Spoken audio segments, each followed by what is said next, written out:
Live from the world's capital markets, here are the financial headlines, brought to you by Legion Academy. Hello and welcome to Tuesday's Daily Financial Digest. The US Securities and Exchange Commission and Ripple Labs have both called for a federal judge to make an immediate ruling on whether Ripple's XRP sales violated US securities laws. In separate motions filed by Ripple and the SEC, both have called for a summary judgment in the US District Court. Top oil exporter Saudi Arabia's July crude oil exports gained for a second straight month to their highest in more than 2 years, data from the Joint Organization Data Initiative showed. Wall Street's main indexes were flat amid a choppy trading, bouncing around as investors waited to see how aggressive the Federal Reserve would be this week with its interest rate hike. The dollar-yen pair rose 0.3% in the last session.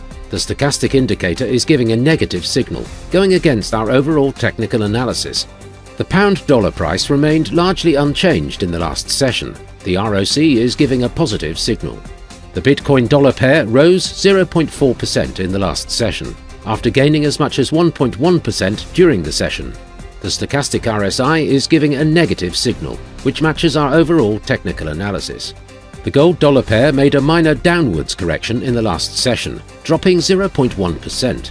The ROC is giving a positive signal. Australia's RBA meeting minutes will be released at 0130 GMT. Germany's producer price index at 0600 hours GMT. The US housing starts at 1230 GMT.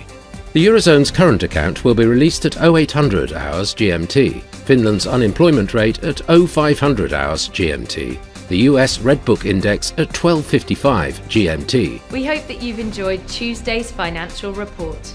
On behalf of all of us here, we wish you a productive trading day. Be sure to join us tomorrow morning for the latest news and events from the financial markets.